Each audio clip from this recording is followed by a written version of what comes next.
नमस्कार, news are के खास कार्यक्रम आमना सामना में आपका स्वागत है। मैं हूं आपके साथ रूबी। मध्य प्रदेश की राजनीति एक बार फिर गर्म होती नजर आ रही है। प्रदेश कांग्रेस कमेटी के चीफ जीतू पटवारी ने मोहन सरकार पर जमकर हमला बोला है।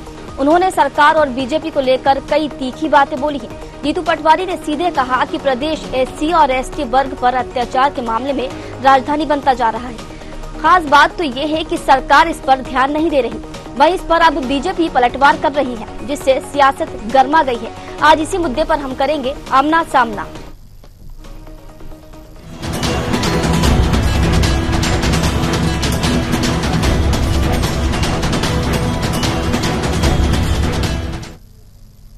दरअसल पीसीसी चीफ जीतू पटवारी ने एमपी सरकार पर हमला बोलते हुए कहा कि प्रदेश में बहुत कम समय के अंदर ही 5 लाख आदिवासी और एससी एसटी महिलाएं गायब हुई हैं। बता दें कि कांग्रेस वर्किंग कमेटी की बैठक में बड़ा फैसला हुआ है। कमेटी ने दलितों पर हो रहे अत्याचार को लेकर महू में प्रदर्शन करने का फैसला लिया है। जीतू पटवारी ने कहा कि जनवरी में कांग्रेस की ओर से प्रदर्शन कर सरकार का घेराव किया जाएगा। एससी एसटी के साथ जो अत्याचार हो रहा है उसके खिलाफ ये लड़ाई का आगाज है। साथ ही साथ बाबा साहेब अम्बेडकर के संविधान की रक्षा हो और सुरक्षा हो, ये संकल्प हम लेंगे। बाबा साहेब की जन्मस्थली मध्य प्रदेश के महू में बड़ी रैली का आयोजन कांग्रेस की ओर से किया गया है। इसके अलावा कांग्रेस अपनी मांग को लेकर लोगों में जागरूकता बढ़ाने के लिए संविधान बचाओ राष्ट्रीय पदयात्रा का आगाज करने वाली है।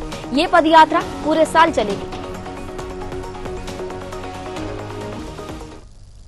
बड़ा आयोजन जो दलितों पे अत्याचार हो रहा है, जैसे कल एक बेटे की हत्या कर दी इन लोगों ने। एनसीआरबी के आंकड़े ये कहते हैं कि दलितों और आदिवासी बहनें लगभग पिछले 3-4 साल में 5 लाख बहनें गायब हुई। 5 लाख बहन। ऐसे ही जो हत्याएं होती है, जो अलग अलग तरह की यातनाएं होती है, भारतीय जनता पार्टी का चेहरा बार बार बेनकाब होता है। इनके नेता निकलते हैं, इनके कार्यकर्ता निकलते हैं, जो इनके पार्षद लेवल के लोग पेशाब करते हैं। ये सब घटनाओं को लेके, बाबा साहब अम्बेडकर के संविधान की रक्षा को लेके, इस संविधान के संकल्प के साथ हम महू में एक बहुत बड़ा आयोजन कर रहे हैं, जिसमें जय भीम, जय संविधान और जय बापू, ये महात्मा गांधी की भावना के अनुरूप उसमें आदरणीय खड़गे जी जो राष्ट्रीय अध्यक्ष है हमारे पार्टी के, आदरणीय राहुल जी जो पहले पूर्व में राष्ट्रीय अध्यक्ष और नेता प्रतिपक्ष हैं संसद में, और सारे सीडब्ल्यूसी के मेंबर, हमारे मुख्यमंत्री, पूर्व मुख्यमंत्री, सबको हम आमंत्रित करेंगे। एक ही बात, दलित परिवार, एसटी एससी अनुसूचित जाति के साथ जो अत्याचार हो रहा है उसके खिलाफ लड़ाई का आगाज है, और साथ ही साथ बाबा साहब अम्बेडकर के संविधान की रक्षा है, सुरक्षा है, ये संकल्प हम लेंगे। वहीं बीजेपी ने इसे लेकर पलटवार किया है। बीजेपी का कहना है कि दलितों पर कांग्रेस के शासन में सबसे अधिक अत्याचार हुआ है। बीजेपी का आरोप है कि आदिवासी वर्ग के उत्थान का मौका कांग्रेस के पास था, लेकिन कांग्रेस ने इस वर्ग का राजनीतिक तौर पर उपयोग तो किया, लेकिन इनको आगे नहीं बढ़ाया। देखिए, जीतू पटवारी जी तो राजनीति करने के लिए इस प्रकार के कपोल कल्पित आरोप लगाकर अपनी राजनीति भले कर रहे हैं, लेकिन मध्य प्रदेश की जनता का उसमें कोई भला नहीं है। जो दशकों तक सरकार में रहे, जिनके पास मौका था कि समाज के हर वर्ग तक और जो शोषित और वंचित रहा उसको ऊपर उठाकर लाएं, लेकिन उन्होंने हमेशा राजनीतिक रूप से उनका उपयोग तो किया, लेकिन उस समाज को कभी स्थान नहीं दिया। आज देश में एक आदिवासी महिला देश के सर्वोच्च पद पर आसीन है, तो विरोध किसने किया? इन्हीं कांग्रेसियों ने। आज मध्य प्रदेश का आदिवासी राज्यपाल के पद पर है और संवैधानिक रूप से श्रेष्ठ तक ले जाने की सरकार काम कर रही है, और भारतीय जनता पार्टी का हमेशा मानना रहा है कि सर्वांगीण विकास और हर समाज के हर तबके तक विकास का जो भाव है वो पहुंचे और महसूस करे। लेकिन आप देखिए, दुर्भाग्य से ये लोग राजनीति करते हैं, लेकिन इन्होंने क्या किया इतना पूछ लीजिए, गोल गोल जलेबी बनाएंगे, जवाब नहीं दे पाएंगे। तो देखिए, किसी भी सरकार बनाने में एक अहम रोल अदा करने वाला वर्ग आदिवासी वर्ग जो है, अब इसको लेकर सियासत तेज हो गई है। कांग्रेस और बीजेपी एक दूसरे पर आरोप लगा रही है और एक दूसरे के लिए दावा भी कर रही है कि वो आदिवासी हितैषी है, लेकिन ये देखने वाली बात होगी कि कौन आदिवासी हितैषी है। खैर, इसी मुद्दे पर आज हम चर्चा करेंगे। हमारे साथ चर्चा में शामिल होने के लिए ब्रिज गोपाल लोया, प्रवक्ता बीजेपी, प्रदीप अहिरवार, एससी मोर्चा प्रदेश अध्यक्ष कांग्रेस, और रमेश शर्मा, वरिष्ठ पत्रकार जुड़ चुके हैं। आप तीनों का बहुत बहुत स्वागत है न्यूज आर में। चर्चा की शुरुआत में सबसे पहले ब्रिज गोपाल जी आपसे करना चाहूंगी। कांग्रेस आप पर आरोप लगा रही है कि दलित और आदिवासियों पर सबसे ज्यादा जो अत्याचार हुआ है वो आपकी सरकार में हुआ है, और अब जो मध्य प्रदेश जो है वो दलितों के अत्याचार को लेकर कैपिटल बनता जा रहा है? देखिए, दो हिस्से हैं में जीतू पटवारी जी के बयान में। एक तो उन्होंने मध्य प्रदेश की सरकार पर आरोप लगाया है और एक बाबा साहब के नाम पर राजनीति करने की कोशिश की है। मैं दोनों पर आधा आधा समय लूंगा, मगर आपको जिम्मेवारी से बताऊंगा। जीतू पटवारी जी एक तो झूठ बोलना बंद करिए। आप मध्य प्रदेश कांग्रेस के अध्यक्ष हैं। व्यक्ति के रूप में भले ही आपकी कोई हैसियत ना हो, मगर पद के रूप में आप एक जिम्मेदार राजनीतिक संगठन के अध्यक्ष हैं। आपको इस जिम्मेवारी का पालन करना चाहिए। आपने किस आधार पर यह आरोप लगाया है कि 5 लाख महिलाएं गायब हो गई हैं? उनकी सूची कौन उपलब्ध कराएगा? उसका सोर्स कौन देगा? केवल आदिवासी समुदाय के लोगों में असुरक्षा की भावना पैदा करना, ये शोभा नहीं देता आप जैसे राजनीतिक दल को, जिन्होंने 56 वर्ष से ज्यादा इस प्रदेश पर राज किया है, जिन्होंने 65 वर्ष इस देश पर राज किया है। थोड़ा ऐसा बयान तो दें कि जिसमें कुछ संजीदगी दिखाई दे। मैं आज कुछ आंकड़े देख रहा था कि केवल 1 वर्ष में आपका शासित आंध्र प्रदेश 29, तेलंगाना वहां 29% अपराध बढ़ गए। आपको चिंता नहीं होती? मैं फिर से कहता हूं, मध्य प्रदेश में अपराध के आंकड़े घटे हैं और जिम्मेवारी से कह रहा हूं। एक बात आप समझ लीजिए, मध्य प्रदेश की जनता और खास तौर से हमारा एसटी और एसटी समुदाय, उनके मन में डर पैदा करना, भय पैदा करना और उस डर और भय को वोटों के माध्यम से भुनाने की जो कोशिश जीतू पटवारी और कांग्रेस पार्टी कर रहे हैं, ये कभी सफल नहीं होगी। दूसरी बात जो उन्होंने कहा कि हम संविधान और बाबा साहब को लेकर हम 1 वर्ष तक ऐसा करेंगे, बड़ा कार्यक्रम मऊ में करेंगे। बहुत अच्छी बात है जीतू पटवारी साहब, अगर आज आपको बुद्धि आ जाती है। इन बाबा साहब का अपमान करने में आपने कभी कोई कोर कसर नहीं छोड़ी। और जो एससी की आप बात कर रहे हैं, उनके नेता बाबू जगजीवन राम हो या सीताराम केसरी जी हो, पार्टी के नेता होते हुए उन्हें क्या अपमान सहना पड़ा, देश जानता है। और एक बात और कहकर बात खत्म कर दूंगा। आपने सैकड़ों बार जिस संविधान की मर्यादा का उल्लंघन किया, संविधान की धाराओं को तार तार करने का काम किया, चाहे 370 से लेकर कैबिनेट के निर्णय को प्रेस कॉन्फ्रेंस में फाड़ने तक की बात हो, आपने न कभी बाबा साहब का सम्मान किया, न कभी उनके बनाए संविधान का सम्मान किया, और न कभी हमारे एससी और एसटी के वर्ग के उत्थान और कल्याण के लिए कोई काम किया। उन्हें गौरव पैदा नहीं होने दिया उनके मन में। ऐसी कांग्रेस कितने भी प्रयत्न कर ले, अब मेरे मध्य प्रदेश का एससी और एसटी वर्ग का साथी वो जागृत हो चुका है, वो शिक्षित हो चुका है, वो बहकावे में नहीं आता। ठीक है प्रदीप अहिरवार जी, आरोप लग रहे हैं कि कांग्रेस ने बाबा साहब को काम नहीं करने दिया। और एक और बात, यहाँ पर पीसीसी चीफ जीतू पटवारी का कहना है कि आंकड़ों के साथ वो यहाँ पर आरोप लगा रहे हैं बीजेपी पर, लेकिन बीजेपी का कहना है कि वो किस आधार पर ये आरोप लगा रहे हैं। आप आंकड़े सामने लाइए, वो कार्रवाई करवाएंगे।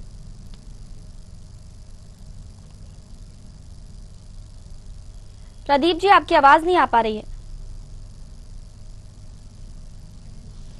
चलिए प्रदीप जी, आपके पास वापस लौटेंगे, संपर्क करने की कोशिश करेंगे। हमारे साथ वरिष्ठ पत्रकार रमेश जी भी जुड़े हैं।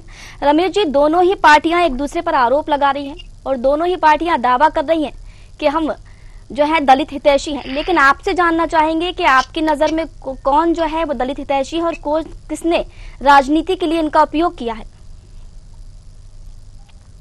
देखिए, जहां तक मुझे लग रहा है कि ये जो जाति व्यवस्था है, ये भारत की जाति व्यवस्था नहीं है।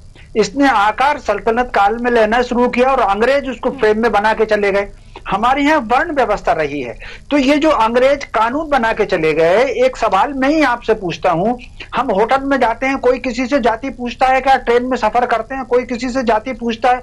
प्रतिदिन लाखों लोग वैष्णो देवी जा रहे हैं, लाखों लोग डुबकी लगा रहे हैं, नर्मदा जी में लाखों लोग डुबकी लगा रहे हैं, गंगा जी में कोई किसी से जाति नहीं पूछता। इसके अलावा अगर आप देखें, रविदास जी रामानंदाचार्य के शिष्य हैं और झाला रानी और मीराबाई ने रविदास जी को गुरु बनाया। तो इसका मतलब हमारे यहाँ ये जो जाति व्यवस्था है, ये अंग्रेज थोप के चले गए और वो कानून बना के चले गए।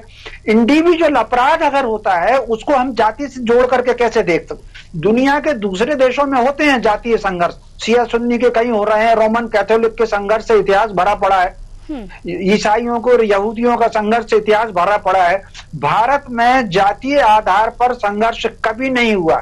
ये जो अंग्रेज इंडिविजुअल घटनाओं को बना करके चले गए समाज को बांटने का, मेरा दोनों राजनीतिक दलों से ये आग्रह है कि कहीं ना कहीं अब अंग्रेज चले गए, 77 साल हो गए, उनके फ्रेम से बाहर उठे, वो बाहर उठ करके भारतीय समाज विभाजन की जाति आधार पर ना बांटे, अपने काम के आधार पर, मुद्दों के आधार पर, विकास की बात करने के आधार पर बांटे। एक और छोटा सा उदाहरण देना चाहता हूं, जैसे जूता जो है, जूता सूर्यदेव ने बनाया, महाभारत में 16 श्लोक आते हैं इस पर, तो कुल मिलाकर के इसलिए सूर्यवंशी शब्द उनमें भी है और सूर्यवंशी शब्द क्षत्रियों में भी आता है। वर्मा शब्द आप देखिए ब्राह्मणों में भी होगा, क्षत्रियों में भी होगा और एससी में भी होगा। चौधरी सरनेम जो है वो भी एससी में भी है और क्षत्रियों में भी है और ब्राह्मणों में भी चौधरी है। मिनिस्टर रहे हैं रामाशंकर चौधरी। तो कुल मिलाकर के ये जो हमारे यहाँ योजना पूर्वक जो विभाजन का काम हुआ है, राजनीतिक दलों को इससे बाहर आना चाहिए। इंडिविजुअल अगर कोई घटना हुई है तो उसको इंडिविजुअल आधार पर अपराधी को कड़ी से कड़ी सजा दी जाना चाहिए, लेकिन अगर किसी जगह पर एक घटना हो गई उसको जाति से आधार पर जोड़ करके सनसनी ना फैलाएं। इस आधार पर वोट तो मिल जाएंगे लेकिन देश का और समाज का भारी नुकसान होगा। जी ठीक है। प्रदीप जी, आवाज आ रही है मेरी आप तक? मेरी आवाज आ रही है आपको? जी, बीजेपी का आरोप है कि कांग्रेस को मौका मिला था, दलितों के उत्थान के लिए एक मौका मिला था, लेकिन कांग्रेस ने उनका उपयोग तो किया लेकिन उन्हें आगे बढ़ाने का काम नहीं किया। रूबी जी, हमारे मध्य प्रदेश को इस देश का हृदय प्रदेश कहा जाता है और बड़े सौभाग्य का विषय हम सबके लिए है, जनजाति वर्ग के लिए। ये मध्य प्रदेश नरक प्रदेश हो चुका है। नरक प्रदेश कैसे हो चुका है कि कल देवास में हमारी पार्टी के अध्यक्ष माननीय जीतू पटवारी जी न्याय दिलाने के लिए जिस व्यक्ति की, जिस युवा दलित की थाने में हत्या कर दी गई पुलिस द्वारा, और पुलिस किस तरीके से उस पूरी घटना को लीपापोती करने में लगी रही, लेकिन जीतू पटवारी जी ने संघर्ष किया, कांग्रेस ने संघर्ष किया और उस परिवार को न्याय दिलाया। सिर्फ एक घटना देवास की नहीं है। 26 तारीख को, पिछली 4 दिसंबर को इसी महीने में आपने देखा कि तलेन में एक दलित के परिवार के लोगों को जिसकी हत्या कर दी जाती है, दबंगों के दबाव में जो आत्महत्या कर लेता है, वो पूरे रात में अपने सब के साथ उनके परिवार के लोग FIR कराने के लिए चले जाते हैं, लेकिन थाने में उनकी कोई सुनवाई नहीं होती है। और उसके एक दिन पहले इसी राजगढ़ में जो 90 किलोमीटर दूर है राजधानी से, वहां पर पुलिस द्वारा एक दलित परिवार के लड़के के साथ किस तरीके से अभद्रता की जाती है, उसके साथ मारपीट की जाती है।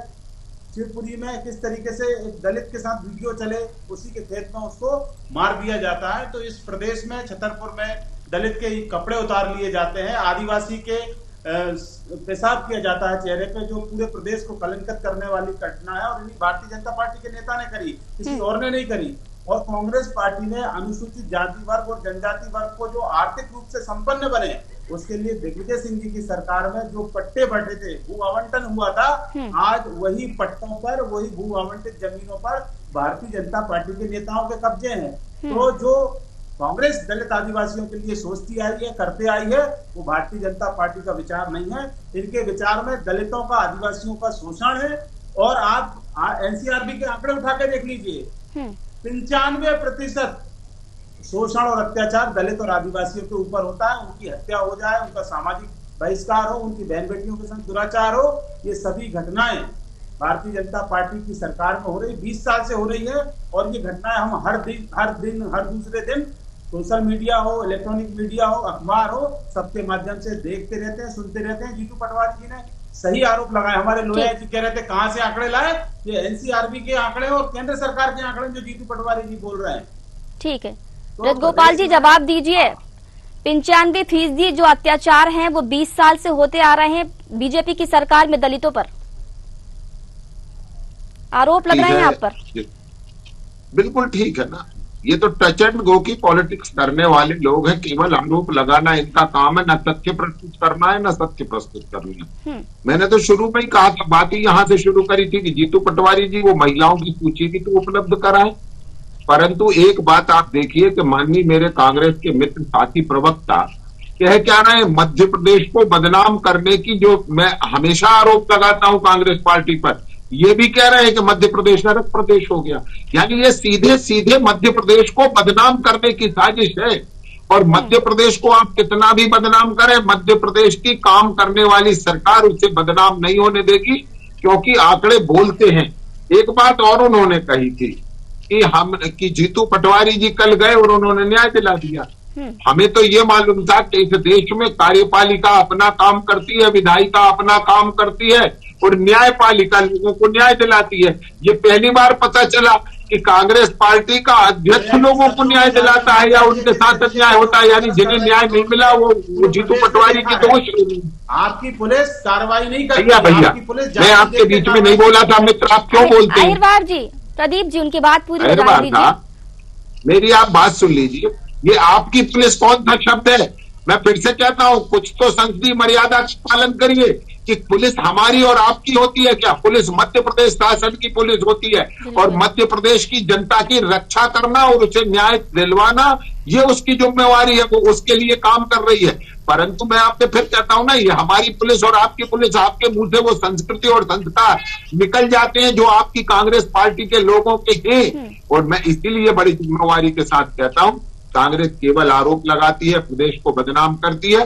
और एक बार पुनः आपके प्रदीप जी, मध्य प्रदेश को बदनाम करने के आरोप लग रहे हैं आप पर, जवाब दीजिए। आपने हमारे एसटी और एसटी वर्ग का केवल शोषण किया, उन्हें कोई गर्व का अवसर नहीं दिया, कोई गौरव का अवसर नहीं दिया। और एक बात और कहकर बात खत्म कर दूंगा, एक योजना का या एक स्मारक का नाम बता दीजिए जो आपने इस वर्ग के नाम पर रखा हो।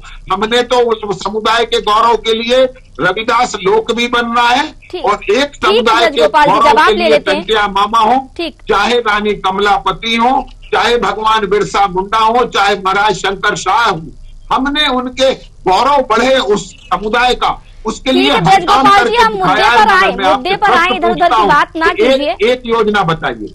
ठीक है अहिरवार जी, जवाब दीजिए। मध्य प्रदेश को बदनाम करने के आरोप आप पर लग रहे हैं। रूबी जी, भारतीय जनता पार्टी देखती कुछ है, सोचती कुछ है, बोलती कुछ है। आपने देखा होगा विजयपुर में किस तरीके से इनके मंत्री जो हार चुके हैं चुनाव जीतने के लिए, दलित बस्ती में आग लगा दी गई। जब उन्हें वोट नहीं दिया तो दलितों की बस्ती में आग लगा दी और आदिवासी समाज को गोली मारी गई ताकि वो वोट से वंचित रह जाए। क्यों? क्योंकि भारतीय जनता पार्टी को वो वोट नहीं देना चाहते थे, वो कांग्रेस को वोट देना चाहते थे। ये बात तो लोहिया जी सबके सामने है ना कि वो भी कांग्रेस ने करवाया था। और नहीं, आपने मुझे प्रश्न किया है तो उत्तर भी ले लें। कांग्रेस ने ये गुंडे आयात किए थे, जब वहां के स्थानीय लोगों को भी नहीं पता था, तब जीतू पटवारी को पता था कि कौन थे और कहां से आए थे, किस रास्ते आए थे। मेरा आग्रह है आपसे कि यदि आप उससे प्रश्न करेंगे तो उत्तर मुझे देना पड़ेगा। मैं बीच में हस्तक्षेप नहीं करना चाहता, परंतु मैं फिर से कहता हूँ ये कांग्रेस प्रायोजित हिंसा जो विजयपुर में हुई थी, आप कितनी बात कर लें, लेकिन आपकी सोच पता चलती है कि किस तरीके की सोच के साथ। नहीं, सोच तो पता चल रही है ना कि हम मध्य प्रदेश का गौरव बनाना चाहते हैं और लगातार का गौरव बढ़ाना चाहते हैं। ठीक है, एक करके अपनी बात रखिए, काम करना चाहते हैं। दिखाई दे रहा है, देखिए अहिरवार साहब ये लोहिया जी है इनके कल्याण के लिए, उत्थान के लिए काम कर रहा है। और किसने उन्हें वंचित और शोषित रहने दिया वो जानता है वो वर्ग, और इसीलिए तो वो वर्ग हमारे साथ खड़ा है। ब्रज गोपाल जी शांत हो जाइए, अपनी बात रखने दीजिए। जी अहिरवार जी बोलिए। पूरे प्रदेश में लगातार दलितों के जमीनों पर कब्जा है इनके नेताओं के, भारतीय जनता पार्टी के नेताओं के द्वारा अत्याचार के ऊपर। देखिए मैं फिर से कहता हूँ, उनकी बात पूरी हो जाने दीजिए, आपको मौका दिया जाएगा। मैं केवल इतना कह रहा हूँ कि आप बोलिएगा, आरोप लगाइए कि किस भाजपा के नेता ने किस आदिवासी की जमीन पर। आप पहले सुन तो लीजिए वो कह क्या रहे हैं, सुन लीजिए पहले पूरा, जवाब दीजिएगा। जवाब दीजिएगा आप, जवाब दीजिएगा जी, बोलिए आप। पूरे प्रदेश में और देश में अनुसूचित जाति वर्ग और जनजाति वर्ग और देश में हर नागरिक के लिए बाबा साहब अम्बेडकर संविधान के रचयिता सम्मान का विषय है। उनका सम्मान सब करते हैं। और इनके नेता अमित शाह ने 18 तारीख को सदन में बोला कि अम्बेडकर अम्बेडकर अम्बेडकर अम्बेडकर लेना आजकल फैशन हो गया। इतनी बार अगर नाम भगवान का ले लिया जाए तो 7 जन्मों के लिए स्वर्ग मिल जाएगा। लोहिया जी, इसी देश के अंदर मेरी बात सुन लीजिए, मेरी बात सुन लीजिए। इसीलिए कह रहा हूँ, ऐसा फिर से कह रहा हूँ। ठीक है, आप दोनों शांत हो जाइए। आप दोनों ऐसे बहस करेंगे तो कुछ समझ नहीं आएगा। तरीके से पेश किया गया और आप उसे रिपीट कर रहे हैं। आप उनकी बात को पूरी हो जाने दीजिए। ब्रज गोपाल जी, बात पूरी हो जाने दीजिए, आप जवाब दीजिएगा, आपको मौका दिया जाएगा। थोड़ा बात पूरी हो जाने दीजिए, फिर आप जवाब दीजिए। जिस तरीके से अपमान भारतीय जनता पार्टी के नेता अमित शाह ने बाबा साहब का किया है, हर दिन इस देश के किसी गांव में, किसी तहसील, किसी ब्लॉक, किसी जिले में अमित शाह का पुतला जल रहा है। और जब तक अमित शाह जी बाबा साहब अम्बेडकर के अपमान जो उन्होंने किया सार्वजनिक रूप से देश से माफी ना मांगे, जय भीम, जय बापू, जय संविधान 26 जनवरी को कांग्रेस पार्टी कर रही है। और पूरे देश में एक पदयात्रा संविधान बचाओ, जो इनकी मानसिकता है ना, ये कहते हैं कि हम संविधान की रक्षा ठीक है प्रदीप जी। पूछना चाहता हूँ लोया जी से कि 2000 में जब अटल बिहारी वाजपेयी जी इस देश के प्रधानमंत्री थे तो संविधान समीक्षा आयोग क्यों गठन किया? ठीक है, अब आप खामोश हो जाइए, वो जवाब देंगे। आपने उनसे सवाल किया है ना, वो जवाब देंगे, आप खामोश हो जाइए। जी ब्रजगोपाल जी बोलिए। देखिए, मुझे सिर्फ इतना कहना है, इन्हीं बाबा साहब को हराने वाली कांग्रेस और जिसने उन्हें बाबा साहब ने को चुनाव हराया उसको पद्म पुरस्कार देने वाली कांग्रेस आज बाबा साहब के चित्र के पीछे छुपने की कोशिश कर रही है। ये वही कांग्रेस है जिसने बाबा साहब को भारत रत्न नहीं दिया। जवाहरलाल नेहरू ने खुद का ले लिया, इंदिरा जी ने खुद का ले लिया, राजीव गांधी ने खुद का ले लिया, बाबा साहब याद नहीं आए। मैं आज फिर कहता हूं, जब इनसे एससी और एसटी वर्ग का वोट बैंक चला गया तो आज बाबा साहब की तस्वीर के पीछे उनका शुभ चिंतक बनकर छुपने की जो प्रयास कांग्रेस पार्टी कर रही है, इससे मेरा दोनों एससी और एसटी दोनों वर्ग के लोग जानते हैं कि आपने किस तरह के पाप बाबा साहब के साथ किए और उनको किस तरह लज्जित और अपमानित किया है, उन्हें काम नहीं करने दिया। ठीक है, प्रदीप जी से जवाब लेंगे, लेकिन पहले मैं रमेश जी के पास जाना चाहूंगी। वो भी ये देश जानता है। ठीक ब्रजगोपाल जी, प्रदीप जी से जवाब लेंगे, पहले रमेश जी के पास जाना चाहूंगी। रमेश जी, संविधान का मान, अंबेडकर जी का सम्मान या फिर वोट बैंक पर नजर, क्या कहेंगे सर?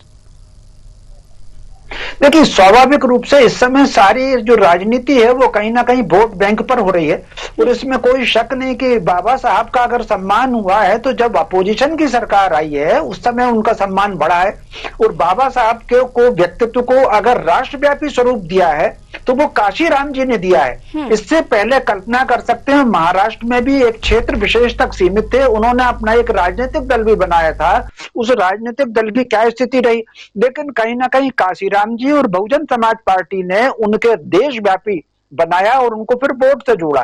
तो अब ज्यादातर राजनीतिक दल जो है वो एससी के वोट के लिए बाबा साहब का मिलते हैं। तो लेकिन चाहे कुछ भी हो, परिस्थिति कुछ भी हो, लेकिन बाबा साहब निश्चित रूप से एक सम्मान के और एक स्थान के प्राप्त थे। अब उसके राजनीतिक कारण हो, प्रतिस्पर्धा हो, लेकिन आज कम से कम देश भर में जो उनकी ख्याति है, जो उन्होंने काम किया था, वो कहीं ना कहीं वो आज एक रेखांकित भी हो रहा है और उनका सम्मान भी बढ़ रहा है। तो स्वाभाविक रूप से बाबा साहब का सम्मान अपनी जगह है। कहीं ना कहीं हमको जो वरिष्ठ लोग हो गए हैं, जो विभूतियां हैं भारत की, चाहे वो बाबा साहब हों या और जो लोग भी हों, कहीं ना कहीं हमारी राजनीति ऐसी रहनी चाहिए कि उनके प्रति एक सम्मान की झलक निरंतर बनी रहे, ये हमको रहने चाहिए। और बाबा साहब का मान लीजिए कोई अगर एक आध डायलॉग दे भी देता, बाबा साहब को तो छोड़ दीजिए, और भी जो महापुरुष हुए हैं, मान लीजिए सरदार वल्लभ भाई पटेल भी हुए हैं, गांधी जी भी हुए हैं, नेहरू जी भी हुए हैं, जितने लोग महान हुए हैं, कोई एक आध डायलॉग दे देता तो किसी का सम्मान कम नहीं होता। आप कल्पना कर सकते हैं, पिछले कई 100 वर्षों से राम जी के विरुद्ध बराबर अभियान चल रहा है। दक्षिण भारत में किताबें भी निकलती हैं, हर कुछ कहते हैं कि राम जी का स्थान समाज से कम हो गया क्या। तो जो महान विभूतियां हैं उनका समाज में अपनी जगह स्थान है, वो सम्मान राजनीतिक कम और ज्यादा होने से वो उनका सम्मान कम नहीं होता। लेकिन रमेश जी, सवाल यहाँ पर ये भी उठता है कि हर मुद्दे पर राजनीति करना क्या उचित है, क्योंकि ये बड़ा ही संवेदनशील मुद्दा है। हम बाबा साहब के ऊपर राजनीति कर रहे हैं, दलितों के ऊपर राजनीति कर रहे हैं, ये कहाँ तक ठीक है सर? देखिए, स्वाभाविक रूप से निश्चित रूप से ये देश के लिए और समाज के लिए बिल्कुल उचित नहीं। राजनीति 3 प्रकार की होती है। ये 3 प्रकार की राजनीति को चाणक्य लिख करके गए हैं। प्रथम श्रेणी की राजनीति वो होती है जिसमें विकास की और योजनाओं की बात होती है, वो प्रथम श्रेणी की राजनीति है। द्वितीय श्रेणी की राजनीति वो होती है जिसमें केवल भविष्य की चर्चा होती है। भविष्य की चर्चा होना और विकास और योजनाओं पर चर्चा होना, ये 2 अलग अलग विषय हैं। और तृतीय श्रेणी की राजनीति वो होती है जब व्यक्तियों की बात होती है। इस समय अगर आप देख लें, राजनीति वो व्यक्तियों की बात से भरी हुई है, ये राजनीति का तीसरा स्तर है। तो मोटे तौर पर आने वाले समय नया साल शुरू होने वाला है। नए साल में भारत के सामने कई बड़ी चुनौतियां होने वाली हैं। जिस तरीके से हम सपना लेकर के चल रहे हैं कि हम विश्व की आर्थिक स्थिति में श्रेष्ठ बनेंगे, पूरी अंतर्राष्ट्रीय ताकतें समाज में अशांति फैलाने के लिए, समाज में विग्रह फैलाने के लिए, अपराधी तत्वों में प्रोत्साहित देने के लिए सारी अंतर्राष्ट्रीय ताकतें लगेंगी। ऐसी स्थिति में हम हल्की राजनीति के कारण भारतीय समाज में विभाजन ना हो, ये प्रत्येक राजनीतिक दल को इस पर काम करना होगा। राष्ट्र की बात हो, राष्ट्रनीति की बात हो, 24 घंटे राजनीति की बात हो, ये बात ठीक नहीं है। राष्ट्रनीति की बात 24 घंटे हो, चुनाव खत्म हो जाए, राजनीति की बात खत्म हो जाना चाहिए। तो फिर समाज को बांटने का काम ये ठीक नहीं है राजनीति के लिए। जी बिल्कुल, समय हो गया, इसलिए चर्चा को यहीं विराम देना होगा। आप तीनों मेहमानों का बहुत बहुत शुक्रिया, आप जुड़े, अपना कीमती समय आपने दिया। तो देखिए, कांग्रेस और बीजेपी दोनों ही पार्टियां दलित हितैषी होने का दावा कर रही हैं, लेकिन दोनों की ही नजरें हमेशा दलित वोट बैंक पर होती हैं। दावे और वादे दोनों ही दलों की ओर से किए जाते हैं, लेकिन ये भी एक सच्चाई है कि दलित आदिवासी वर्ग के नाम पर सियासी रंग तो चढ़ता है, लेकिन उनके हालात नहीं बदलते। हमारे खास कार्यक्रम में फिलहाल इतना ही। कल फिर एक नए मुद्दे पर करेंगे आमना सामना। नमस्कार।